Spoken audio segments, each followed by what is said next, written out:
Hi, Steve Schlagel here with some thoughts on recruiting good employees, how you find them, how you hire them, and what you do with them once you get them. The first thing in having success in bringing employees on, and it's really critical because the most common complaint I hear from business owners is that they have employee problems. Well, you want success with your employees. And so the first thing is to have a mindset of being a servant leader. Your job is to make your employees the best they can be. And in order to do that, you need good material to work with. And so the first step is in the interview process.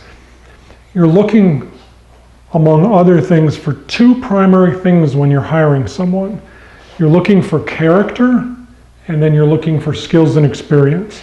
And of the two, the one that's most important is character, because it's very, very difficult to change a person's character, but you can always train skills. So in the interview process, you should be asking questions to try and determine the character of the individual. Are they a very hospitable person? If they're dealing with customers a lot, you may want that in them. Are they diligent in what they do? Are they organized? Are they creative? Look for character traits that are important for the job you're hiring for and for your company's overall culture. So ask questions driving at character first and foremost. Secondly, with regard to skills and experience, you're going to want to know about where they've worked before and the types of skills that they've acquired over the years. You'll check their references and so forth. But again, those skills can be taught, but do ask very specific questions about how they did their job at the last place and the place before that. You want to find out all that you can. And just as an aside, when you're calling on someone's references, it's often better to call 2 jobs ago rather than the last job. Their last employer may just want to get rid of them, and they'll say anything in order to convince you that it's a wonderful idea to hire their problem away. So when you go back to employers, it's not an issue for them, and they'll often be more honest and open. So something to think about there. Now, with regard to character, after you've brought them on board, you can do 2 things. You can continue to try and train and hold them accountable to the high character standards. For instance, if you need someone very diligent that follows through on things, you can encourage that. You can set up an incentive plan to pay for that, and so forth. So you can try to train it. Remember, it's hard to train character, but the best way that you can teach them that is by demonstrating character.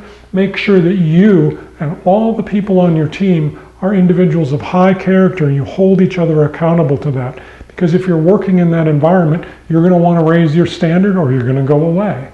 So demonstrate character. It's really important. You can do a lot to make a difference amongst your employees. Then I call this a look twice. You know the carpenter's old adage, measure twice, cut once. In employee recruiting, we call it interview twice, hire once. Interview 2 or 3 times if you need to, but don't rely on just one interview and how it went. It's always a good idea to take a look a second time. Oftentimes the potential candidate will be more open with you the second time. They feel a little bit more comfortable. Or sometimes you'll also bring in another person to assist with you in the interview and see what their view is, because you might not be seeing something that you need to see. So look twice, at least interview them twice before you hire them. And then last, to keep them on board, pay isn't everything, but pay is really important. Pay and benefits are important to individuals. And when you find that there are times, especially when economies are a little more difficult and inflation is perhaps a little bit higher than what we're told, you know, the government standards of inflation, the consumer price index, and there's a lot of different consumer price index and numbers that are available, but the one that's most often bandied about is the consumer price index that they use for inflating people's Social Security checks, income tax brackets, and so forth. It's the one reported in the news. And the problem with that particular one is it doesn't include a lot of key things that we all buy, like food and energy. So when we're told that the inflation rate's 2% or 1.5%. It could be 8 or 10.